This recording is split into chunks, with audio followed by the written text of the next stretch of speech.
असं वाटतं की पहिल्यांदा तर आपण सगळ्यांनी लक्षात घेतलं पाहिजे की क्राइम रेट हा कसा मोजायचा असतो? प्रति 1 लाख लोकसंख्या मोजायचा असतो. तो जर ॲब्सोल्यूट क्राइम रेट मोजला जयंतराव तर नेहमीच उत्तर प्रदेश पहिल्या क्रमांकावर असेल आणि नेहमीच गोवा शेवटच्या क्रमांकावर असेल, कारण गोव्याची लोकसंख्याच 15 लाख आहे. आता 15 लाखात क्राइम होतील तर किती होतील? आणि म्हणून प्रति 1 लाख लोकसंख्येमध्ये आपण जर विचार केला तर देशातल्या राज्यांमध्ये आपण 7व्या क्रमांकावर आहोत, पहिल्या क्रमांकावर नाही आहोत. हे 7वं आहे हे काही खूप चांगलं असं मी म्हणणार नाही, पण विनाकारण आपल्याच राज्याला गुन्हेगारीत पहिला अशा पद्धतीनं सांगणं योग्य नाही. म्हणून या ठिकाणी सांगतो की आपण 7व्या क्रमांकावर आहोत. आणि आपण जर बघितलं क्राईम अगेन्स्ट विमेन, महिलांच्या विरुद्ध जे अपराध आहेत त्यामध्ये महाराष्ट्र 9व्या क्रमांकावर आहे. तिथेही पहिल्या क्रमांकावर आपण नाही. क्राईम अगेन्स्ट चिल्ड्रन म्हणजे लहान बालकांच्या विरुद्धचे गुन्हे, यातही महाराष्ट्र 7व्या क्रमांकावर आहे, इथेही पहिल्या क्रमांकावर नाही. त्यामुळे मला असं वाटतं आपण जर बघितलं तर याच्यामध्ये जे काही रेपचे गुन्हे आहेत त्याच्यामध्ये महाराष्ट्र 17व्या क्रमांकावर आहे, 17. आणि मायनरच्या संदर्भात 15व्या क्रमांकावर महाराष्ट्र आहे. म्हणून मला असं वाटतं की या ठिकाणी जणू काही महाराष्ट्रामध्ये असं एकही घटना झाली तर त्याचं समर्थन नाही करताय.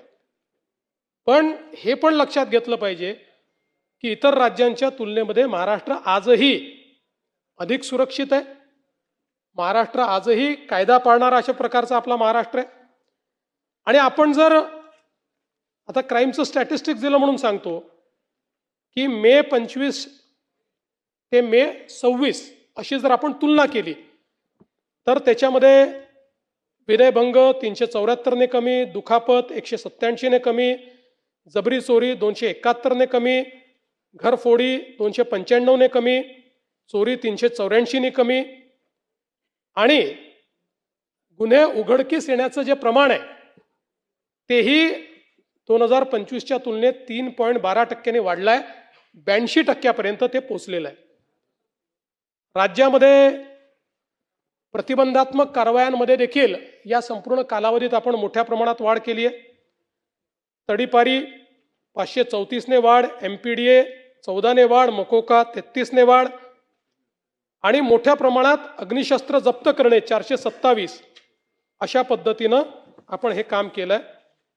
आणि आपण जर या ठिकाणी अपराध सिद्धीचा दर बघितला, हा सगळ्यात महत्वाचा आहे. कारण अध्यक्ष महोदय, गुन्हेगारावर वचक कधी राहील तर गुन्हा एखादा आपण पकडल्यानंतर त्याची चार्जशीट दाखल केल्यानंतर कन्व्हिक्शन होणं हे अत्यंत महत्वाचं आहे. दुर्दैवाने आता हे आपल्या जुन्या कायद्यांमधलं कन्व्हिक्शन चाललंय, त्यामुळे फार अडचणी यात. नवीन कायद्याने खूप सोपं केलंय, स्पीड केलंय. पण जुन्या कायद्यांमध्ये हे कन्व्हिक्शन आपण करतो. तर आपण जर बघितलं तर कन्व्हिक्शन देखील मे 25 मध्ये 44.2% होतं, ते आता 52.6% गेलं आहे. पण महत्वाचं हे नाही आहे, महाराष्ट्राने गेल्या 10 वर्षात काय केलं हे सांगतो. 2008 साली आपला कन्व्हिक्शनचा रेट हा 9.4% होता. 2011 साली 12 साली तो 9% होता, 9.4% होता. तिथपासून आपण सुरुवात केली आहे 9.4%पासून. आणि आता जयंतराव 9.4%वरून आपण 52.6%वर पोहोचलो. गेल्या 10 वर्षामध्ये कन्सिस्टंटली तुम्ही बघितलं 10 वर्ष 8 आणि 9% आपला हा दर होता की ज्याच्यामध्ये 100 लोकांना आपण जर चार्जशीट केलं 91 सुटून जात होते. आता ते आपण 52%वर पोहोचलो.